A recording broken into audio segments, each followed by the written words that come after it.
Welcome to your independent facilitation training for those seeking to serve self-determination program participants. This is provided by the East Bay Independent Facilitation Work Group, a partnership between the Regional Center of the East Bay Self-Determination Local Advisory Committee and the Bay Area Office of the State Council on Developmental Disabilities. We're glad you've joined us for this 8-session series. Section 4. An overview of person-centered plan development. Your guide for this section is Chris Wex. We will cover an overview of person-centered planning and plan development, some approaches used, including PAT, MAPS, essential lifestyle planning, and we will also cover person-centered planning reimbursement. A person-centered plan is really just all about an individual. It's all about me and my choice. It's all about the individual at the center of the plan. A person-centered plan is a common sense document. It's a way to talk about who this person is, what it is that they're good at, what it is that what their strengths are. It's a way to talk about what their capacities are, what it is that they could be in the future. And it's a way to talk about what it is they want and what it is they need in the future. And it's an action-oriented document.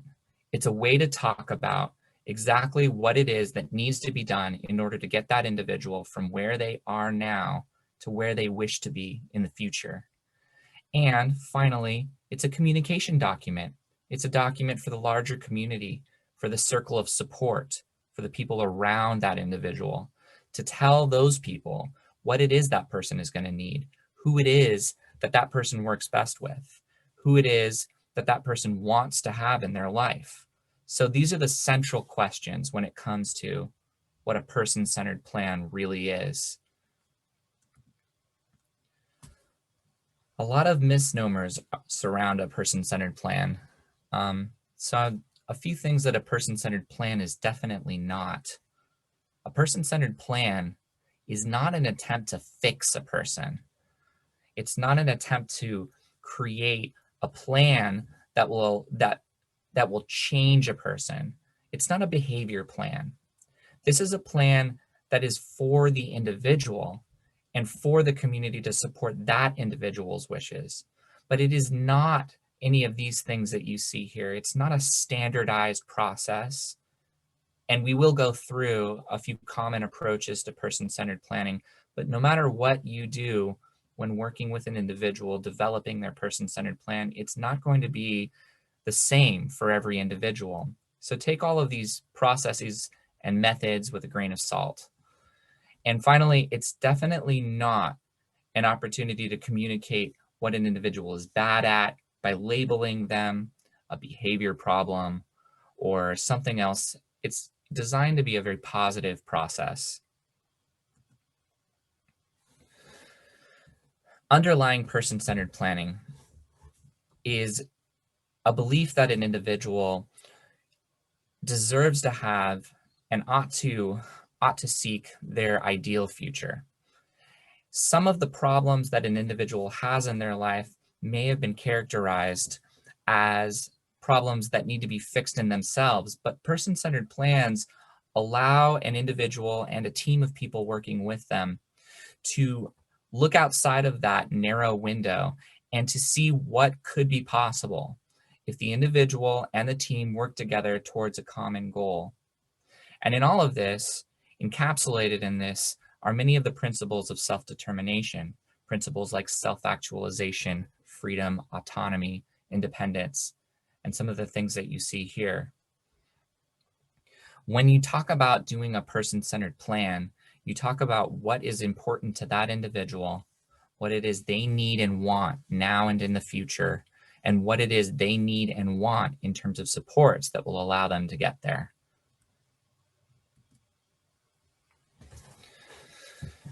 Ultimately, a person-centered plan ought to communicate a few things. It ought to communicate what's best about that person, what that person's gifts are, what their strengths are.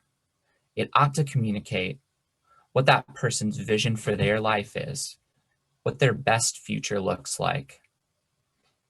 And it ought to communicate the sorts of things that the people around that person ought to do and provide in order for that best future that's envisioned in that person-centered plan happen. Why do we write person-centered plans in the self-determination process? The primary reason that we do these plans is to break out of the model that we've traditionally used here when supporting individuals with developmental disabilities, and to look at that individual in a new and unique way. We want to give that person the ability to have more control over their life, to have more say in what it is they do and have, what it is they become. And we want to give that person more opportunities to be what they want to be, to seek what they want to seek in the community, in their careers, in their education, at home. We want to develop and find the sorts of things that would support this person in that plan. So here at the bottom, remember, every plan starts with small steps. So although what I'm describing to you sounds like a monumental task with the individual that you might have in mind, keep in mind that what we're doing is we're envisioning the future, and we're developing a plan that allows doable steps from now until then.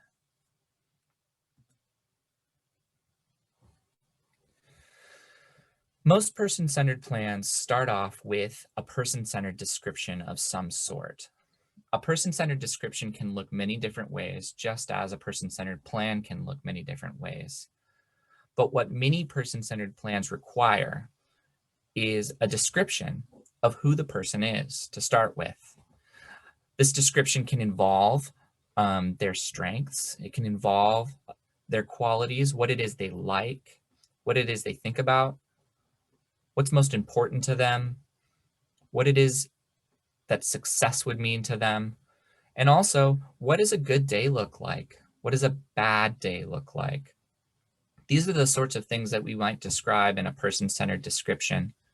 Frequently, a person-centered plan might include what you would call a one-page profile. A one-page profile is the synopsis. It's the title screen of a movie. It's the picture that captures everything as well as you can on one page.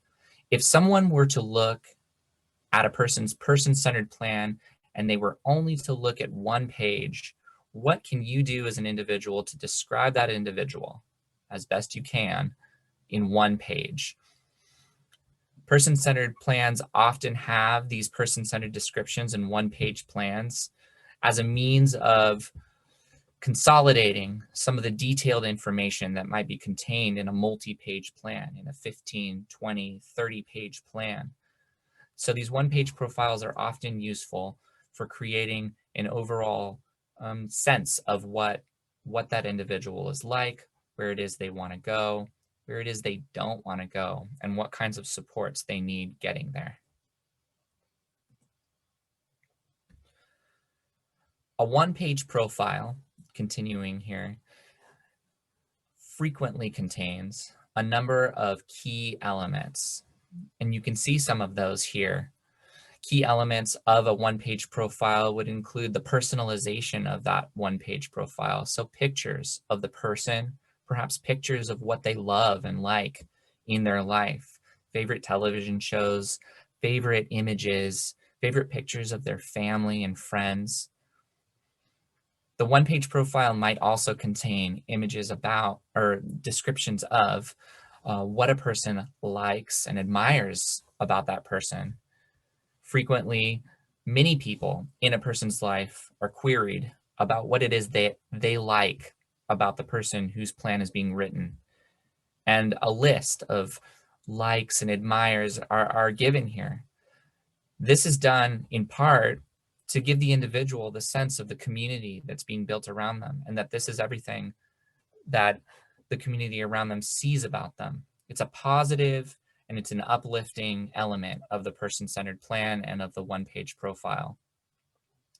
Also on plans like this, on one-page profiles, qualities of those who best support that individual. Perhaps the individual needs a person with a specific personality type or a skill set or a specific availability, or maybe they need specific language needs or cultural sensitivity requirements. These are all elements that might be contained in a one-page profile.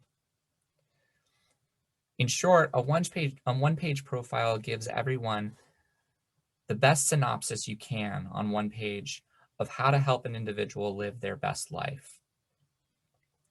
Again, this one-page profile is an overarching view of what an individual needs as they go through the person-centered planning process, and I encourage you not to be overwhelmed by this.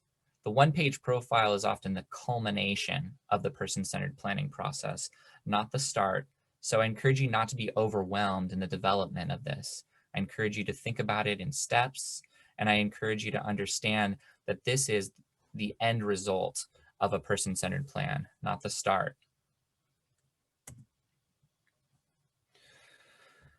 I'm going to start with a few approaches that have been commonly used in person-centered planning. These have been approaches that have been developed by academics, by person-centered planners, by lots of thinkers in the space in and around self-determination. I'm going to introduce you to 3 common methods to person-centered planning. And the first method you'll see here, the method is called PATH, Planning Alternative Tomorrows with Hope. PATH is an approach to person-centered planning that typically involves a group of people having a very distinct vision of what an individual's future ought to look like. The person whose plan is being written for and the team, the people surrounding that person, their circle of support, envision a future that is ideal for that individual, and then ask themselves questions around what it would take to get to that future, usually involving very distinct steps. PATH is a creative planning tool in the sense that it gives people permission to both brainstorm what that ideal future looks like, as well as brainstorm what kinds of pathways would get them there. Oftentimes, an individual with developmental disabilities who has a staff that surrounds them or a team of family and friends that surround them and support them have disagreements about what it would take to allow an individual to live their ideal life. This approach allows that group of people to coalesce around a single plan, to mitigate conflicts about what would take them from A to B to C to D. PATH is a great approach if what you need to do is find yourself a path from now until a very distinct future.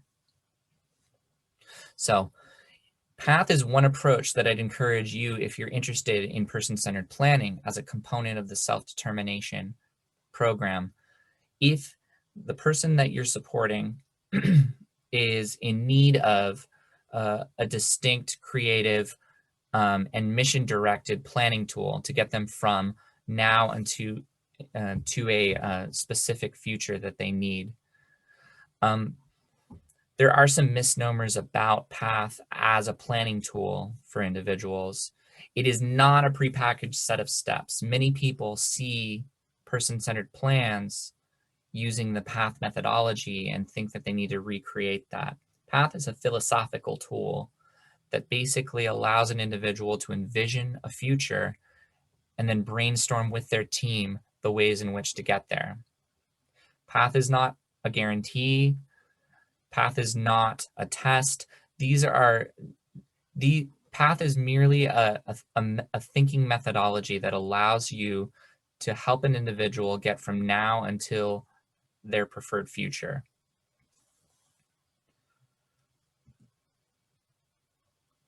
Before I introduce you to a second methodology that's frequently used, I'd like to introduce a certain concept that is fundamental to most person-centered plans, and that is the concept that I've mentioned earlier of a circle of support.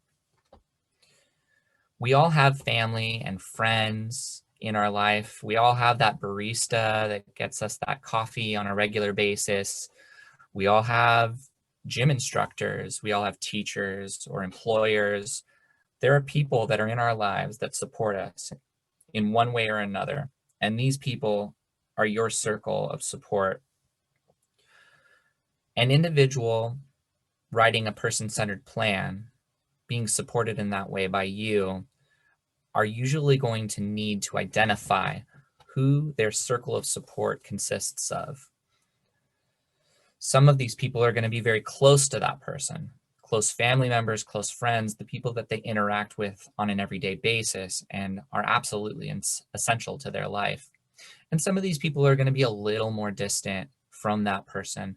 They might be a therapist that they see once a month or once every few months, people that they wouldn't necessarily identify as a very close member of their circle, but people that are essential nonetheless to some component of their life, perhaps essential to their physical therapy regimen or essential to that camp that they go to once a month or once a year. These are important people in this individual's lives, and they are key to the development of a person-centered plan, particularly because they're going to be key individuals in that domain of support that they're going to be providing. Here you can see a visual of what a person-centered circle of support model might look like. At the center of most circle of supports, you have the individual, frequently with an image of the person. Immediately around that person, you typically place individuals that are the most intimate in their lives. Be those professionals, be those family members, be those friends. Frequently individuals that are closest to a person are physically placed, visually situated on this circle near that individual to help communicate that intimacy and importance. Around an individual's family and closest friends might be people that are important to them in their employment, in their spiritual and religious life, people that are very important to their safety and security, people that are very important to living a healthy life, living in the community that they live in, and people that are important to allow them to become citizens and advocates for themselves and others. I encourage you to look more into how to develop a circle of support for anyone that you're working with so that you can identify the key relationships a person has and might not be immediately evident when you're initially thinking through a person-centered plan. Identifying these people is key to nearly every person-centered plan. Okay, moving on. I'm going to introduce you now to a second approach, very commonly used among those writing person-centered plans. And this approach is called MAPS, also known as making action plans.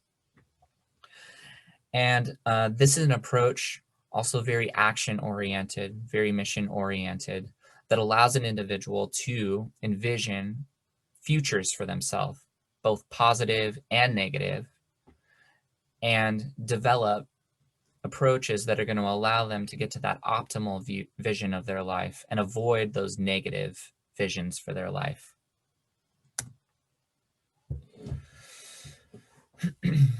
MAPS is often used when you need a very comprehensive view of an individual's past, present, and future. And when you need to collaborate with a large number of people around what an individual's strengths are, what their gifts are, and also what their fears are and the things that they'd like to avoid. Collaborating with a large number of people often involves a large number of visions for an individual's future. MAPS allows you to encapsulate those multiple visions for an ideal future and also those suboptimal visions of a future that the individual would not want, that individual's nightmare scenarios. In a MAPS process, you're going to identify who the map is for, first of all, and you're going to allow that person to tell their story about who they are and then why they're here. And then the process is largely going to work around identifying what that individual's ideal future looks like, the dream, what it is they want to see happen in their future, as well as identify some of the things that they're afraid of, what it is they are afraid of happening in the future.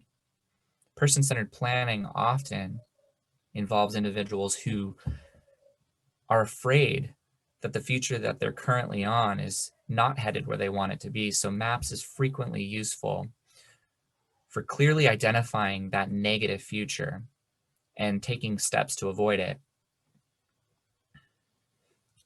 Lastly, an individual and the team will look at that ideal future, as well as that individual's strengths and gifts, and identify ways in which the team and that individual can move towards that ideal future while also avoiding that nightmare.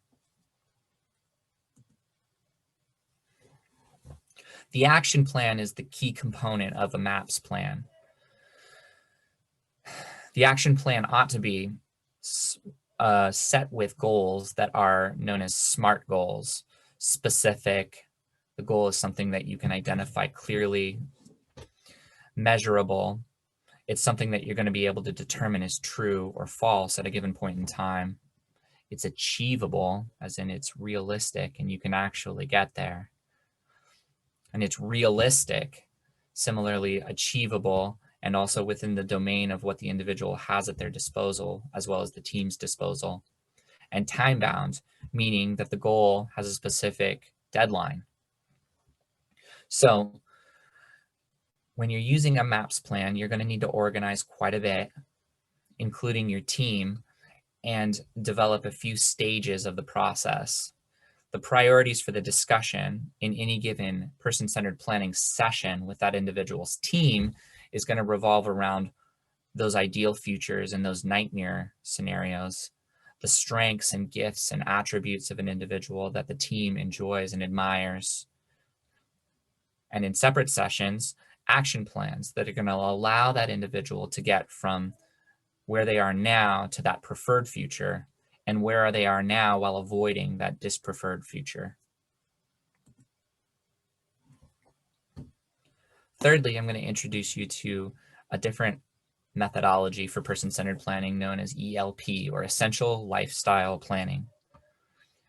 Essential Lifestyle Planning is a methodology in person-centered planning that, if I may, often thinks about a person more in terms of their present life and what it is they enjoy now, and how to develop a lifestyle that they enjoy the most while avoiding a lifestyle that they don't enjoy.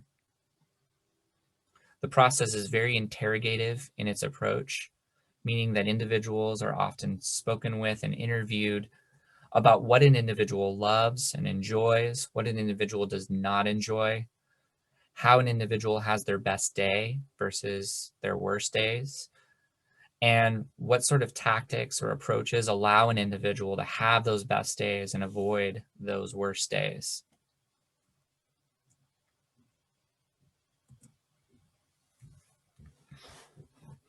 An essential lifestyle planning approach typically involves a present snapshot of what someone enjoys and what they want to do today, and as well as what it is what their qualities are, what it is they're strong at, what it is they're good at. And you may notice a lot of similarities in this approach to the previous two approaches, and that's because underlying all of these methodologies, again, are very real philosophical commonalities that undergird all person-centered plans. Anyway, an essential lifestyle plan allows an individual to clearly identify what their best lifestyle looks like now, what it is they really want their days to look like right now.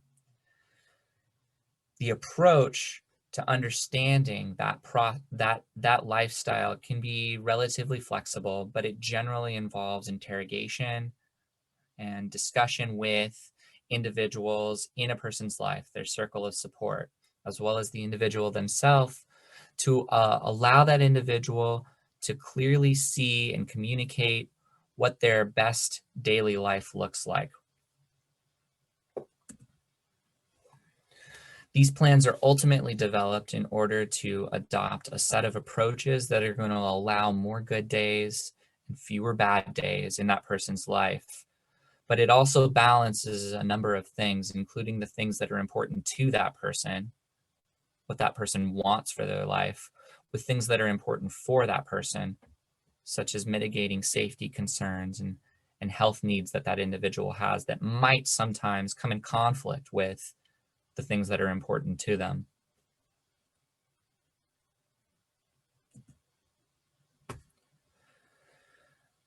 I brought you through 3 common methodologies that are used in person-centered planning, and I encourage you to do more research on these as you begin to approach the thought process of providing a person-centered plan for an individual. But in all of these approaches and in other approaches that I haven't discussed here, I'd like to introduce sort of a common subject, which is known as the learning wheel. The learning wheel is something that you can apply to many different fields. And in the field of person-centered planning, it involves a circular approach to being able to act and learn from things in order to allow you to do things better in the future. When it comes to person-centered planning, you frequently start off with an interrogation process where you learn and listen about an individual and understand what it is that they're like, what it is that they want. From that, you develop a plan where you begin to organize your information about that individual, as well as develop an action plan that allow that individual's life to be as best as it can be. Then, of course, after that, the team will implement that plan. They will make the changes that need to be made in order for that person's ideal life to happen. An importantly missed step after that, of course, is to assess how that implementation went. Did the team implement it effectively? Did the plan itself meet the individual's needs in terms of his or her outcomes? And then from that assessment, you once again begin to listen and understand and plan again. In this way, you can understand that the person-centered plan is a living document. It's a circle. You go back to the start again. The plan never stops because an individual never stops developing and growing and changing. You need to continue to listen and understand to an individual. And the team needs to continue this process to continue to improve and iterate upon what it is that person needs now and in the future.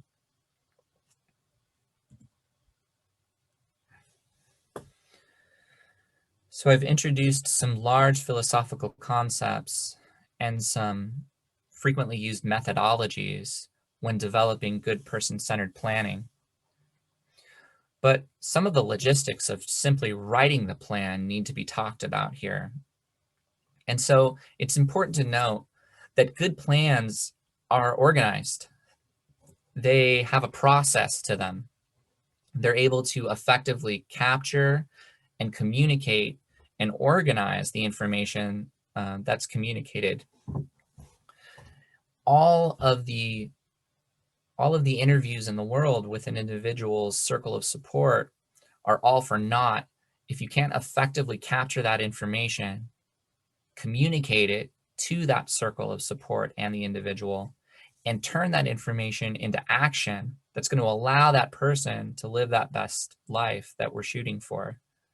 So an important thing to think about when you're approaching person-centered planning is organizing that information in ways that allow people to see it clearly, to organize it in ways that allow them to take action and to formulate a plan, and that allow the individual members of that circle of support to take specific actions in the future.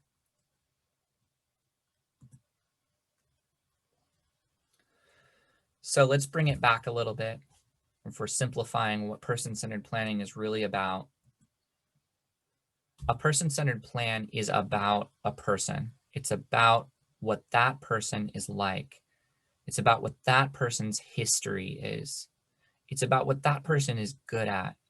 what that person wants, what that person struggles with, what that person worries about. It's about what that person really needs in the way of community and natural supports in their life.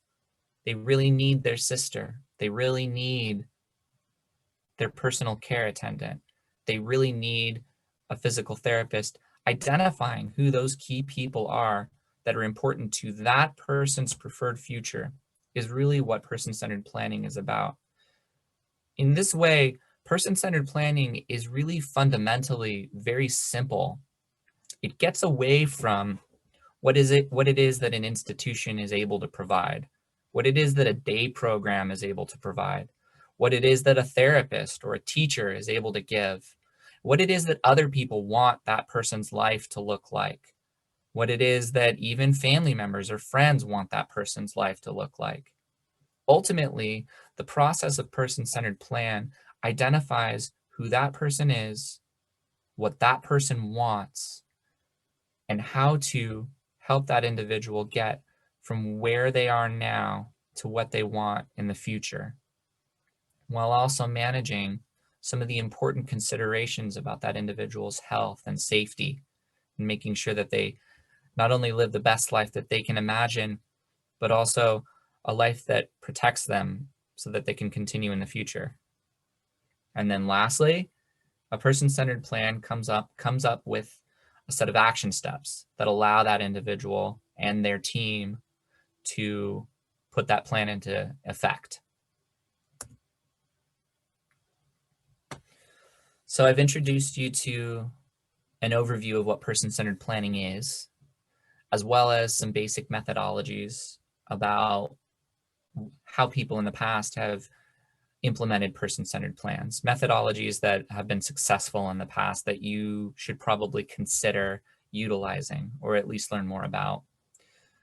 Lastly, as I promised, for those of you who are interested in providing person-centered planning services professionally to individuals entering self-determination, you might be asking yourself, how can I get paid to do this work? And the good news is that there are funds available by the regional center that allow you to write person-centered plans for individuals. So this can be a terrific career path that you might consider doing. For now, you should know that there are two main ways in which you can be paid for providing person-centered planning services, and I encourage you, wherever you are, to contact your regional center that you are serving that individual from to make sure that you are taking the appropriate steps necessary to arrange payment for your work. The first way commonly used to provide person-centered planning in a way that allows you to be paid is as a non-vendored provider. Although regional center clients outside of self-determination typically need to have vendored providers provide them services, in the case of person-centered planning, you do not necessarily need to be a vendor in order to provide person-centered planning services and be paid for it by an individual. A commonly known service code 024 is something that you should log away in the back of your mind as you're approaching this process, so that when you communicate with service coordinators and case managers and directors, that you know the right service codes to use and to hint at, so that it gives them a clue as to what it is you're trying to seek. Secondly, you can, of course, become vendorized as a person-centered planner with the regional center in question. So this is another approach, and there's some links here about how to become a vendor so that you can provide person-centered planning services to individuals in that regional center catchment. There are innumerable resources on person-centered planning, and a few of them I'm going to scroll through here as I talk to you.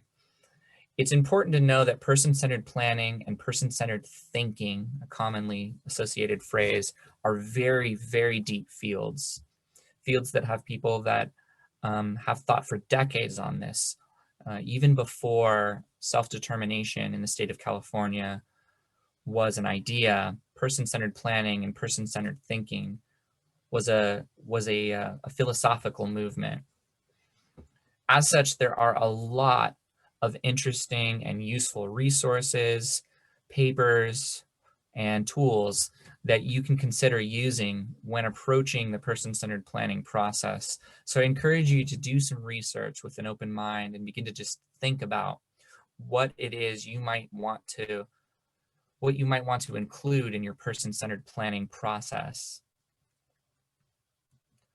Also, I really encourage you, although you are attending this independent facilitation training, that if you are going to attend one other training, if you were only going to attend one other training when approaching becoming an independent facilitator or an independent facilitator, a person-centered planner rather, for self-determination, that you attend some sort of person-centered thinking or person-centered planning seminar. These seminars and workshops will allow you to have a deeper sense of what it means to really approach person-centered planning from the person's perspective, from a person-centered thinking approach. It's a challenging, sometimes upside down way of looking at the process from the way that we have all approached services and supporting of an individual with developmental disabilities. And so I encourage you to do some deeper thinking on this one subject. If you do deeper thinking on nothing else, I encourage you to take some sort of additional course or seminar on this subject. So what did we talk about today? We talked about what a person-centered plan basically is. We talked about what it is and what it isn't. It is about an individual and their strengths and their preferred futures. It isn't about fixing that person. It isn't about changing that person's mind about what they want for their future. It's a purpose-driven document designed to provide action steps that allow that person's circle of support and themselves to derive that person's best future. Then I introduced a couple of methodologies that you might want to look into in the future about how to be a good person-centered planner, and what are some of the essential components of those methodologies, keeping in mind that these are merely methodologies that get at the basic philosophical tenets of what person-centered planning is about. And finally, I introduced you, if you intend to become a person-centered planner professionally, what some of the ways that you can be paid for that work are. I hope that you have enjoyed this presentation, and I hope that this starts you on a path to person-centered planning that enriches both your life and the lives of everyone that you touch in this process. Thank you.